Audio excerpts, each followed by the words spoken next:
ખબરોમાં બન્યા રહેવા માટે બેલ આઇકોન દબાવો અને એબીપી અસ્મિતાને સબસ્ક્રાઇબ કરો. ઉમેદવારોના નામની જાહેરાત પહેલા જ મોરબીમાં કોંગ્રેસના સંભવિત ઉમેદવારે પ્રચાર શરૂ કર્યો છે. કોંગ્રેસના સંભવિત ઉમેદવાર જયંતિ જયરાજ મોરબીમાં ડોર ટુ ડોર પ્રચાર કરવા માટે પહોંચ્યા. મોરબી બેઠક પર ભાજપે કોંગ્રેસમાંથી ભાજપમાં આવેલ બ્રિજેશ મેરજાને ટિકિટ આપી છે અને બ્રિજેશ મેરજાએ પણ ગઈકાલે પ્રચાર કર્યો. આજે કોંગ્રેસના સંભવિત ઉમેદવાર જયંતિ જયરાજે પણ ડોર ટુ ડોર પ્રચાર શરૂ કર્યા. જયંતિ જયરાજ આ પહેલા 4 વખત વિધાનસભાની ચૂંટણી લડી ચૂક્યા છે.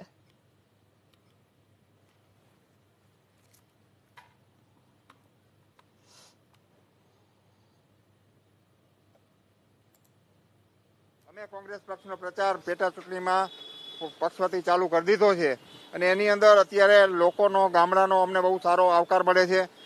ચોમાસામાં જે ખેડૂતોના પ્રશ્નો હોય, વેપારીઓમાં જાય છે, એમાં લોકડાઉનમાં જે 5 મહિના હેરાન થયા છે, વેપાર ધંધા બંધ છે અને પરિસ્થિતિની અંદર જે અમને પ્રતિભાવ જોવા મળે છે લોકોનો, એ લોકડાઉનની અંદર, કોરોનાની અંદર બહુ પબ્લિક હેરાન થઈ. જો બ્રિજેશભાઈનો ઇતિહાસ ભૂતકાળમાં પણ ભાજપમાંથી કોંગ્રેસમાં, કોંગ્રેસમાંથી ભાજપમાં વારંવાર પક્ષ પલટાનો હતો, તેમ છતાં પક્ષે એના ઉપર વિશ્વાસ મૂકીને ટિકિટ આપી.